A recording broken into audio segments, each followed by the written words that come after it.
الحمد لله نحمده ونستعينه ونستغفره ونؤمن به ونتوكل عليه ونعوذ بالله من شرور أنفسنا ومن سيئات أعمالنا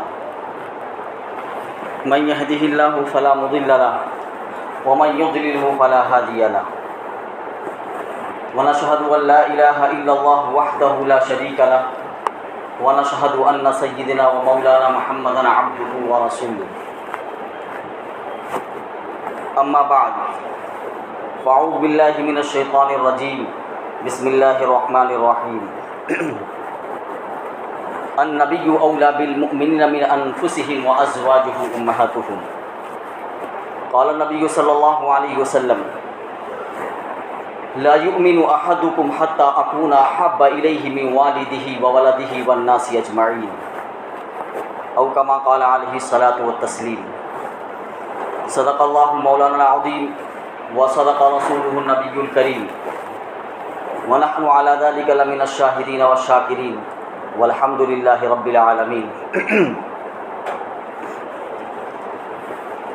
محترم بزرگوں اور عزیز ساتھیوں،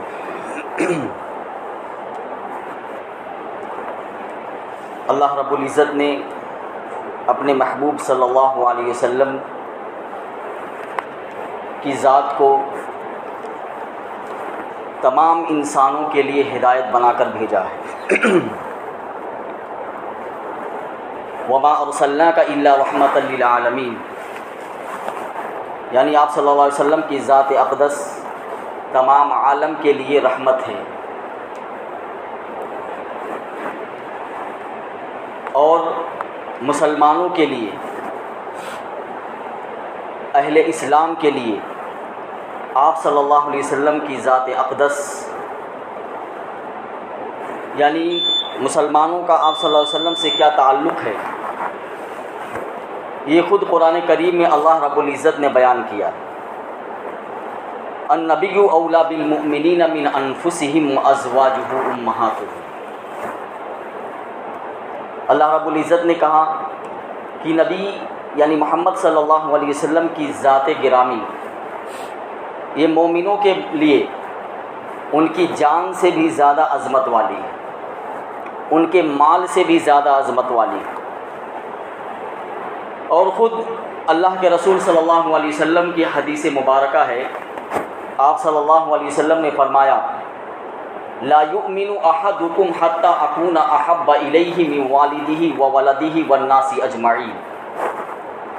کہ تم میں سے کوئی شخص اس وقت تک کامل ایمان والا نہیں ہو سکتا جب تک میں اس کے نزدیک ان کے ماں باپ سے، اس کی اولاد سے اور تمام لوگوں سے زیادہ محبوب نہ بن جاؤں. یہ حقیقی بات ہے. مسلمانوں کو جو محبت آپ صلی اللہ علیہ وسلم کی ذات اقدس سے ہے، یہ صرف ایمان کا تقاضا نہیں ہے، یہ صرف ایمان ہی نہیں ہے کہ جو محبت پر ابھار رہے ہیں، بلکہ آپ صلی اللہ علیہ وسلم کی ذات اقدس اور آپ صلی اللہ علیہ وسلم کی ذات گرامی مسلمانوں کے لیے ایک تعظیم کی حیثیت رکھتی ہے. آپ صلی اللہ علیہ وسلم کی ذات اقدس مسلمانوں کے لیے ایک توقیر کی حیثیت رکھتی ہے. یہی وجہ ہے کہ مسلمان دین سے چاہے جتنا گیا گزرا کیوں، یعنی دین پر عمل نہیں کر رہا ہے، بہت ہی گیا گزرا ہے، شراب کا عادی ہے اور نماز نہیں پڑھتا ہے، سود خوری یعنی سود کھاتا ہے، دنیا کی جتنی برائیاں ہیں وہ سب اس مسلمان کے اندر ہیں، اور ان سب برائیوں کو اس کا ایمان اس سے روک نہیں سکا. یعنی جو اس کے دل کے اندر ایمان ہے، اس ایمان نے نہ تو اس کو سود کھانے سے روکا اور نہ اس کو بری کسی چیز کے ارتکاب سے روکا. لیکن جب اللہ کے رسول صلی اللہ علیہ وسلم کی ذات اقدس پر، آپ صلی اللہ علیہ وسلم کی ذات گرامی پر بات آتی ہے، تو یہی مسلمان جو بالکل دین اس کے زندگی کے اندر ہے ہی نہیں، یعنی دین سے لا تعلق ہے، لیکن اس کے باوجود جب بات رسول اقدس صلی اللہ علیہ وسلم پر آتی ہے تو یہ مسلمان ہرگز اس کو برداشت نہیں کرتا ہے. یہ اس کی غیرت ایمانی ہے. یہی وجہ ہے کہ باطل اور کفر مسلمانوں کے اس ایمانی جذبے کو آزمانے کے لیے اور مسلمانوں کے اس ایمان کی حرارت کو پرکھنے کے لیے کہ آیا ان کے اندر جو روحانی رمق ہے وہ باقی ہے یا نہیں. ایمان کی جو روحانی رمق ہوتی ہے وہ ان کے جسم کے اندر، دل کے اندر موجود ہے یا وہ بھی ختم ہو گئی. اگر ہم دیکھیں تو پورا کا پورا معاشرہ جو ہے مغربی تہذیب کے اندر ڈوبا ہوا ہے. وہ تو سوچ رہے ہیں کہ یہ تو ہمارے جیسا لباس پہنتے ہیں، یہ تو ہمارے جیسی شکل بنا رکھا ہے انہوں نے. اگر دو مسلمان تاجر آپس میں بات کر رہے ہوں، یہ کافر ہو ایک مسلمان ہو، تو پتہ نہیں چلے گا کہ یہ مسلمان ہے یا کافر ہے. ایک صنعت کار اور ایک کافر اگر دونوں ایک ہی لیول کے ہوں، یعنی دونوں صنعت کار ہیں لیکن اگر آپس میں بات کر رہے ہوں تو پتہ نہیں چلے گا کہ کون کافر ہے کون مسلمان ہے. ایک ہی کالج سے ہندو لڑکی بھی نکلتی ہے، مسلمان لڑکی بھی نکلتی ہے، لیکن پتہ نہیں چلتا کہ مسلمان لڑکی ہے یا ہندو لڑکی ہے. یہ وہ سب انہوں نے سوچا کہ یہ تو ہماری تہذیب میں رنگ گئے ہیں. انہوں نے اپنی معاشرت چھوڑ دی ہے، اپنی ثقافت کو چھوڑ دیا ہے. کیا ان کے اندر جو ایمان کی ایک ادنا سی رمق ہے، کیا وہ ادنا سی رمق ان کے اندر باقی ہے یا نہیں، اس کو جانچنے کے لیے طرح طرح سے ہرکندے استعمال کرتے ہیں. کبھی ناموس رسالت پر حملہ کیا جاتا ہے، کبھی امہات المومنین کی ذات پر کیچڑ اچھالا جاتا ہے. اور یہ کرنے کا مقصد صرف یہ ہوتا ہے کہ تاکہ ان کے ایمانی حرارت کو جانچ لیا جائے کہ یہ ان کی ایمانی حرارت باقی ہے یا نہیں باقی، اور وہ دیکھ لیں کہ کس جگہ سے کون سا ریئیکشن آ رہا ہے. یعنی ان کو جو ہم نے اپنی تہذیب میں رنگ دیا ہے، شہروں سے کون سا ریئیکشن آ رہا ہے، دیہاتوں سے کون سا ریئیکشن آ رہا ہے، اور ہمارے تعلیمی اداروں میں پڑھنے والوں کا کون سا ریئیکشن آ رہا ہے، یہ سب وہ جانچنے کے لیے یہ شوشے چھوڑتے رہتے ہیں. ابھی حال ہی میں اللہ کے رسول صلی اللہ علیہ وسلم کی شان میں ایک دریدہ دہن عورت نے جو ہے گستاخی کی ہے، اور اس کے خلاف مسلمانوں نے احتجاج اپنا کیا. 10 دن تک مسلمان احتجاج کرتے رہے، لیکن کوئی بھی حکومت کی طرف سے ان کے کانوں پر جو نہیں رہی، یعنی حکومت میں کوئی عمل نہیں کیا. لیکن جیسے ہی عرب ممالک سے ریئیکشن آنا شروع ہوا، فوراً حکومت حرکت میں آ گئی، ان کو معذور کر دیا. اللہ جزائے خیر دے عالم عرب کو. عالم عرب نے اپنی غیرت ایمانی کا ثبوت دیا ہے. اور صرف یہی نہیں، انہوں نے ان کی مصنوعات سے لے کر ان کے افراد تک کا بائیکاٹ کر دیا ہے. یہ ان کی ایمانی غیرت اور دینی حمیت کا تقاضا ہے کہ مسلمان اگر ان کے رسول یعنی ان کے پیغمبر صلی اللہ علیہ وسلم کی ذات پر، کیونکہ تمام دنیا کے مسلمانوں کا مرجع جو ہے اللہ کے رسول صلی اللہ علیہ وسلم کی ذات اقدس ہے، اور تمام امت مسلمہ کا سہارا جو ہے یہی آپ صلی اللہ علیہ وسلم کی ذات اقدس ہے. آخری سہارا جو ہے وہ آپ صلی اللہ علیہ وسلم کی ذات گرامی ہے. اگر اسی آخری سہارے پر کیچڑ اٹھانا جائے گا اور امت مسلمہ خاموش رہے گی تو بتائیے ان کے ایمان کی جو ادنا سی رمق تھی، ایمان کی جو ادنا سی حرارت ان کے دل میں تھی، وہ بھی مان پڑ جائے گی، وہ بھی کم ہو جائے گی، اور باطل یہ سمجھ جائے گا کہ یہ تو ہماری تہذیب میں رنگ گئے ہیں، اور ان کے اندر جو ایمان کی ادنا سی حرارت تھی وہ بھی ختم ہو گئی. اور جب ایمان کی ادنا سی حرارت ختم ہو جائے گی تو سمجھ لیجئے کہ امت مسلمہ سے اس کا تعلق ختم ہو جائے گا. وہ امت مسلمہ کا فرد رہے گا ہی نہیں، کیونکہ پہلے تو نماز نہیں پڑھ رہا، پہلے سے زکوٰۃ نہیں دے رہا، پہلے سے گناہوں کے اندر ملوث ہے،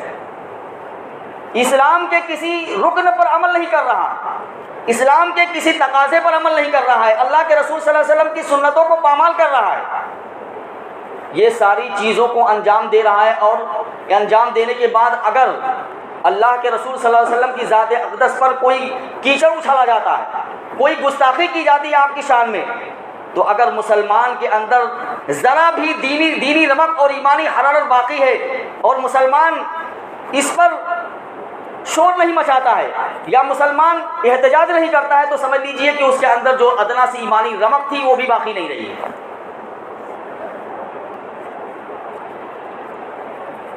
اللہ کے رسول صلی اللہ علیہ وسلم کی ذات اقدس پر جان نثار اور جان فدا کرنے والے صحابہ کرام، آپ صحابہ کرام کی زندگی کو اٹھا کر دیکھ لیجئے کہ انہوں نے آپ صلی اللہ علیہ وسلم کی ذات اقدس پر، ذات گرامی پر اپنی جان کو اور اپنی مال کو اور اپنی اولاد کو کیسے نچھاور کیا۔ ایک صحابی ہیں سعد بن ربیع رضی اللہ تعالیٰ عنہ، میدان بدر کے اندر دشمنوں نے ان کے جسم کو جو ہے تیروں سے چھلنی کر دیا، اور جسم پر ایک دو زخم نہیں ہیں بلکہ 12 تیر کے زخم لگے ہوئے ہیں، اور پورا بدن جو ہے زخموں سے چور ہے۔ غزوہ احد کے اندر کسی ایک کونے کے اندر پڑے ہوئے ہیں۔ اتنے میں ایک صحابی ہیں ابی بن کعب رضی اللہ تعالیٰ عنہ، ان پر ان کی نظر پڑی تو ابی بن کعب کو اپنے پاس بلایا، اور اس زندگی کی آخری سانس میں، جب زندگی کی آخری سانس ان کی جاری ہے، اس زندگی کے آخری سانس میں انہوں نے اپنی اولاد کے لیے کوئی پیغام نہیں دیا، اپنی اولاد کے لیے کوئی وصیت نامہ نہیں بیان کیا، بلکہ اس زندگی کے آخری سانس میں ابی بن کعب رضی اللہ تعالیٰ عنہ سے کہا کہ آپ جا کر رسول اللہ صلی اللہ علیہ وسلم کو میرا سلام کہہ دینا اور میری کیفیت بتا دینا، اور کہا میں قوم کا سردار ہوں، میری قوم سے کہنا اگر اللہ کے رسول صلی اللہ علیہ وسلم کی جان چلی گئی اور تم میں سے کوئی بھی فرد زندہ رہا تو کل قیامت کے دن اللہ رب العزت کوئی تمہارا عذر قبول نہیں کریں گے، اللہ رب العزت کے سامنے تمہاری کوئی معذرت قبول نہیں کی جائے گی۔ یہ پیغام دیا سعد بن ربیع رضی اللہ تعالی عنہ نے۔ دوستو، اللہ کے رسول صلی اللہ علیہ وسلم کی ذات اقدس، یہ مطلب کیوں کیچڑ اٹھایا جاتا ہے؟ یہ کیوں آپ صلی اللہ علیہ وسلم کبھی ہمارے ممالک میں، کبھی دوسرے ممالک میں، فرانس میں، جرمن میں، کبھی برطانیہ میں یا دیگر ممالک میں آپ صلی اللہ علیہ وسلم کی ذات اقدس کو نشانہ کیوں بنایا جاتا ہے؟ آخر کیا وجہ ہے؟ کیا دشمنی ہے اللہ کے رسول صلی اللہ علیہ وسلم سے؟ اصل میں باطل کو اسلام کا اور اللہ کے رسول صلی اللہ علیہ وسلم کا لایا ہوا نظام پسند نہیں ہے، باطل اس کو پسند نہیں کرتا ہے۔ اور صرف باطل نہیں، مسلمانوں میں بہت سے لبرل قسم کے آدمی ایسے ہیں جو کہتے ہیں کہ نماز روزے کی حد تک تو اسلام ٹھیک ہے، نماز پڑھ لیا، روزہ رکھ لیا، حج کر لیا، زکوٰۃ دے دیا، اس حد تک تو اسلام ٹھیک ہے، لیکن اسلامی نظام اگر دنیا کے اندر قائم کر دیا جائے تو ترقی کی راہ میں رکاوٹ بن جائے گا۔ بتائیے، اگر اسلامی قانون کو دنیا کے اندر نافذ کر دیا جائے تو ترقی کی راہ میں رکاوٹ ہے، یہ ہمارے مسلمان جو لبرل قسم کے ہیں وہ کہہ رہے ہیں۔ تو باطل کو اللہ کے رسول صلی اللہ علیہ وسلم کے لائے ہوئے نظام سے، کیونکہ آپ صلی اللہ علیہ وسلم نے دنیا میں زندگی گزارنے کا طریقہ اور معیشت اور معاشرت کا طریقہ آپ صلی اللہ علیہ وسلم نے بتا دیا ہے، اور دنیا میں حکمرانی کیسے کی جائے اور دنیا میں انسانوں کے ساتھ عدل و مساوات کا برتاؤ کیسے کیا جائے، یہ آپ صلی اللہ علیہ وسلم نے اپنے پیغام سے لوگوں کو بتا دیا۔ دنیا یہی چاہتی ہے نا کہ جو بڑے آدمی ہیں وہ بڑے ہی رہیں، جو ساہوکار ہے، جو سیٹ ہے، وہ بہت بڑا سیٹ بن کر رہے اور اس کے مقابلے میں کوئی غریب آدمی نہ آئے۔ آپ صلی اللہ علیہ وسلم نے دنیا کو یہ پیغام دے دیا کہ کسی عجمی کو، کسی عربی پر کوئی فضیلت نہیں ہے، کسی گورے کو، کسی کالے پر کوئی فضیلت نہیں ہے، اسلام کی نظر میں سارے کے سارے برابر ہیں۔ باطل صرف یہ چاہتا ہے کہ آپ صلی اللہ علیہ وسلم کا لایا ہوا نظام دنیا کے اندر کسی بھی صورت میں نافذ نہ ہونے پائے۔ اسی وجہ سے مسلمانوں کے دلوں میں آپ صلی اللہ علیہ وسلم کے تئیں اور ازواج مطہرات کے تئیں اور اسی طریقے سے صحابہ کرام کے تئیں جو ہے نفرت، بغض اور عداوت پیدا کرنے کی کوشش کی جاتی ہے۔ لیکن کسی شاعر نے خوب کہا ہے کہ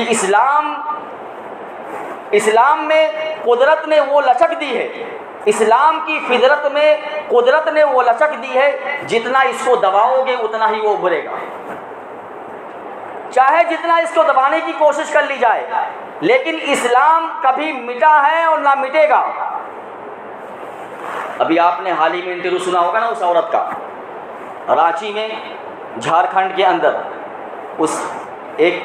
غریب خاتون جس کے بیٹے کو پولیس والوں نے جو ہے گولی مار کر شہید کر دیا۔ وہ پروٹیسٹ میں نکلا تھا احتجاج کرنے کے لیے، لیکن پولیس والوں کی گولیوں کا نشانہ بن گیا، شہید ہو گیا۔ میں نے اس کا انٹرویو سنا ہے جب میڈیا کے نمائندے جو ہے اس سے بات کر رہے تھے، اس خاتون سے۔ دوستو وہ انٹرویو سن کر جو ہے خود میری آنکھیں نم ہو گئی۔ اس انٹرویو کے اندر اس خاتون نے کہا کہ میرا بیٹا ناموس رسالت کی حفاظت کے لیے احتجاج کے لیے نکلا تھا، اور میرے بیٹے کے زبان سے جو آخری جملہ نکلا تھا وہ اسلام زندہ باد ہے۔ یہ آخری جملہ میرے بیٹے کی زبان سے نکلا اور میرا بیٹا شہید ہو گیا۔ اور اس عورت نے یہ پیغام دیا میڈیا والے کو اور یہ کہا کہ اسلام زندہ کل بھی تھا اور آج بھی ہے، اور اسلام زندہ قیامت تک رہے گا۔ بتائیے، جس کا ایک اکلوتا بیٹا شہید ہو گیا، اس ماں کی ہمت کو، اس ماں کے جذبے کو، اس ماں کے حوصلے کو سلام پیش کیجیے۔ کتنا بڑا دل ہے کہ ناموس رسالت کی حفاظت میں میرا بیٹا شہید ہوا تو مجھے فخر ہے کہ میں نے شیر بیٹے کو جنم دیا۔ دوستو، جب ایسی مائیں امت کے اندر ہوں گی تو اس امت کے اندر کبھی بھی بزدلی اور کبھی بھی کم ہمتی پیدا نہیں ہو سکتی ہے، اور یہ امت آگ کے شعلوں پر چل کر بھی گزر جائے گی، لیکن اپنے ایمان کا ادنا برابر بھی سودا کرنے کے لیے تیار نہیں ہوگی۔ ایسے حالات ملک کے بنا دیے گئے ہیں کہ سمجھ میں نہیں آتا کہ ملک کس رخ پر جائے گا۔ قانون بھی آپ ہو، عدالت بھی آپ ہو، جج بھی آپ ہو، منصف بھی آپ ہو، بتائیے غریب مسلمانوں یا مسلمانوں کے گھر پر جو ہے ذرا سے احتجاج میں نکلے، ان کے اوپر نظام لگا کر ان کے گھروں کو بلڈوزر کے ذریعے سے تباہ کر دیا گیا، بتا دیا گیا کہ یہ جو ہے گھر جو ہے یہ غیر قانونی ہے۔ صرف مسلمانوں کی پراپرٹی پر ہی حملہ کیوں ہے؟ مسلمانوں کی املاک پر ہی کیوں تم نظر جمائے بیٹھے ہوئے ہو؟ دوسرے لوگ بھی یہی جرم کرتے ہیں، تم ان کے خلاف کوئی احتجاج نہیں کرتے ہو، ان کے گھروں پر کوئی بلڈوزر نہیں چلتا ہے۔ آخر تم کیا چاہتے ہو؟ یہی چاہتے ہو کہ مسلمان کسی طریقے سے اس بھارت کے اندر یا اس ملک کے اندر رہیں، لیکن ہماری مان کر رہیں اور ہم جو کہتے ہیں اتنا کریں وہ، اور مسلمانوں سے جو بھی ان کا حق ہے سب چھین لیا جائے، اور مسلمان صرف ایک عام سے شہری بن کر اس ہندوستان، اس ملک کے اندر رہیں۔ لیکن دوستو، مسلمان اس کو برداشت نہیں کر سکتا۔ یہ آئین جو ہے اس لیے بنایا گیا ہے تاکہ لوگوں کے اندر عدل و انصاف ہو، اور تم حکومت پر بیٹھ کر، حکومت کے مسل پر بیٹھ کر تم خود ہی قانون بنا کر خود ہی اس کی دھجیاں اڑا رہے ہو، اور خود ہی تم منصف بنے ہوئے ہو، خود تم جج بنے ہوئے ہو۔ یہ کہاں کا انصاف ہے؟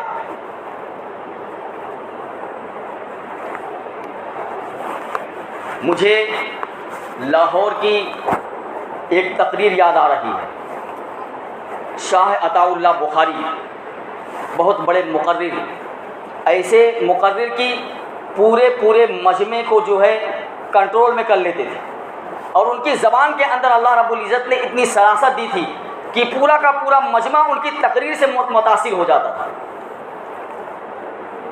لاہور کے موچی دروازے کے اندر تقریر فرما رہے تھے شاہ صاحب۔ تقریر کے دوران شاہ صاحب رحمۃ اللہ علیہ نے کہا کہ میں نے سنا ہے کہ اس لاہور کا کوئی بدبخت ہے جس نے حضرت عائشہ صدیقہ رضی اللہ تعالی عنہا کی شان میں سنگ زنی کی ہے اور ان کی حرمت کو پامال کیا ہے۔ آج محمد الرسول اللہ صلی اللہ علیہ وسلم کی روح روضہ اقدس میں بے قرار ہے، اور حضرت عائشہ اور خدیجہ پکار پکار کر کہہ رہی ہے کہ میری امت کے بیٹے کہاں ہیں جو اپنی ماؤں کے عزت و آبرو پر اپنی سر دھڑ کی بازی لگا دیا کرتے تھے، آج ان کی غیرت کہاں گئی؟ ایک بدبخت امی عائشہ صدیقہ رضی اللہ تعالیٰ عنہا کی شان میں سنگ زنی کرتا ہے، اور امت مسلمہ کے نوجوان بیٹے سو رہے ہیں۔ یہ تقریر کی شاہ صاحب نے، اس تقریر اس مجمع میں سننے والوں میں ایک نوجوان تھا جس کا نام تاریخ کے اندر لکھا ہوا ہے غازی علیم الدین، تاریخ پڑھ لیجئے۔ غازی علیم الدین شاہ صاحب کی تقریر سن کر جب تقریر ختم ہوئی اور انہوں نے اپنے دل میں ٹھان لیا کہ آج یا تو میں زندہ رہوں گا یا حضرت عائشہ صدیقہ رضی اللہ تعالیٰ عنہ کا دشمن زندہ رہے گا، وہ اس دشمن کے گھر پر پہنچ گئے اور اس کو گریبان سے پکڑا اور کہا کہ میں نے سنا ہے کہ تم نے امی عائشہ صدیقہ رضی اللہ تعالیٰ عنہ کی شان میں گستاخی کی ہے، آج یا تو میں زندہ رہوں گا یا تم زندہ رہو۔ اور اتنا کہہ کر جو خنجر یا جو بھی ہتھیار لے کر گئے تھے اس ہتھیار سے اس بدبخت کی انہوں نے گردن کاٹ دی، اور پوری دنیا کے سامنے کھڑے ہو کر کہا، ظاہر سی بات ہے جب قتل کر دیا جائے تو میڈیا اور پولیس والے سب پہنچ جائیں گے، جب ان کو قتل کیا تو قتل کرنے کے بعد وہیں کھڑے رہے اور کھڑے ہو کر دنیا کو پیغام دیا کہ تم لوگ دنیا کے اندر، پوری دنیا کے اندر شور مچا دینا، اور عدالت میں بھی مجھے اگر لے کر جاؤ تو وہاں بھی کہہ دینا کہ عائشہ کے دشمن کو میں نے ہی ہلاک کیا ہے۔ 302 کا کیس بن گیا۔ انگریز، اس وقت انگریز کی حکومت، انگریز جج کی عدالت میں جو ہے مقدمہ گیا۔ انگریز تو بہت چالاک قوم ہوتی ہے، وہ تو چاہتی ہے کہ کسی بھی طریقے سے مسلمانوں کے دلوں سے جو ہے ایمان کو کھرچ کر نکال دیا جائے، کوئی بھی شکل جو ہے وہ چھوڑتے نہیں ہیں۔ اگر ان کو ذرا سے معلوم ہو جائے کہ یہ ایمان سے پھر جائے گا تو جتنا بھی روپیہ، جتنا بھی بنگلہ اور عیش و عشرت، شراب کباب یا جو بھی ہو وہ سب دینے کے لیے تیار ہو جائیں گے، صرف اس شرط پر کہ تم اپنے ایمان سے ہاتھ دھو لو۔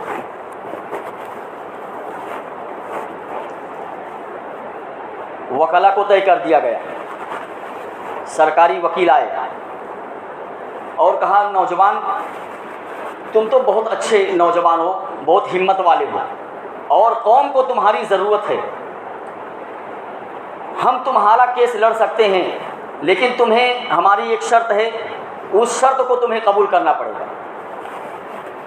اس نوجوان نے کہا معاف کیجیے گا وکیل صاحب، میرے پاس جو ہے کیس لڑنے کے لیے پیسہ نہیں ہے، میں آپ کو پیسہ نہیں دے سکتا۔ وکیلوں نے کہا بھائی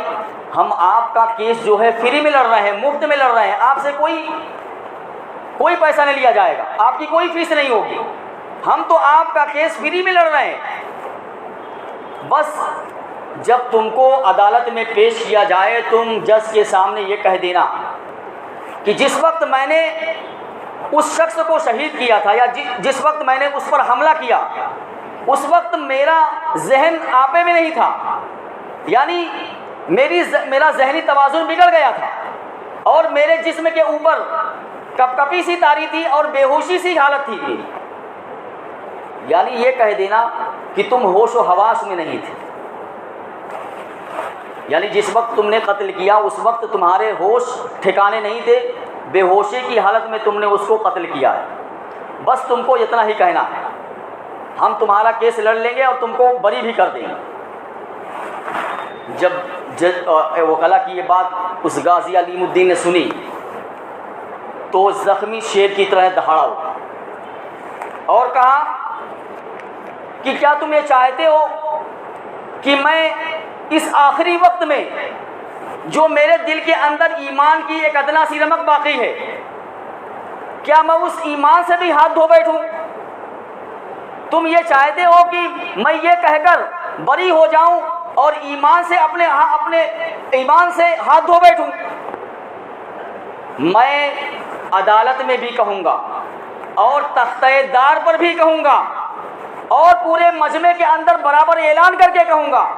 کہ عائشہ کے دشمن کا قاتل میں ہی ہوں، تم جو آخری زندگی کے میرے لمحات ہیں، جو قیمتی لمحات ہیں، ان قیمتی لمحات کو تم ضائع کر رہے ہو۔ اگر میں نے یہ جملہ کہہ دیا تو میرے زندگی کی جو آخری لمحات ہیں یہ قیمتی لمحات ہیں، ان قیمتی لمحات کو میں ضائع کر دوں گا۔ بالآخر جو ہے سزا ہو گئی، لیکن غازی علیم الدین نے جج کے سامنے یہ نہیں کہا کہ میں جس وقت قتل کر رہا تھا اس وقت بے ہوشی کی حالت تھی۔ یہ ہے امت مسلمہ کا نوجوان۔ آپ صلی اللہ علیہ وسلم کی ذات اقدس پر اگر کیچڑ اچھالا جائے گا تو دوستو مسلمان چاہے جتنا بھی بے غیرت کیوں نہ ہو، یعنی دین سے دور کیوں نہ ہو، لیکن آپ صلی اللہ علیہ وسلم کی ذات پر اگر کیچڑ اچھالا جائے گا تو وہ کبھی بھی اس کو برداشت نہیں کر سکتا ہے۔ یہی وجہ ہے کہ باطل ہمارے ایمانی جذبے کو اور ہماری اس ایمانی حرارت کو پرکھنے کے لیے، جانچنے کے لیے تھوڑے تھوڑے دنوں میں یہ گستاخانہ کبھی کھا کے شائع کیے جاتے ہیں، اور کبھی آپ صلی اللہ علیہ وسلم کی ذات پر اور کبھی امی عائشہ صدیقہ رضی اللہ تعالیٰ عنہ کی ذات پر کیچڑ اچھالا جاتا ہے، صرف یہ دیکھنے کے لیے کہ مسلمانوں کے اندر وہ غیرت ایمانی باقی ہے یا نہیں باقی ہے۔ لیکن سلام پیش کیجئے مسلمانوں کو کہ انہوں نے صرف یہی نہیں بلکہ پوری دنیا کے مسلمان اس گستاخی پر جو ہے میدان کے اندر آ گئے، اور انہوں نے احتجاج کیا اور انہوں نے بتا دیا کہ آپ صلی اللہ علیہ وسلم کی ذات اقدس پر اگر کیچڑ اچھالو گے تو ہم اس کو برداشت نہیں کریں گے۔ یہ تو کافروں کا شیوا ہے۔ حضرت زید بن دسینہ رضی اللہ تعالیٰ عنہ، حضرت زید بن دسینہ رضی اللہ تعالیٰ عنہ ایک صحابی رسول ہے، ان کو کافروں نے پکڑ لیا اور انتقام کے جذبے سے جو ہے ان کو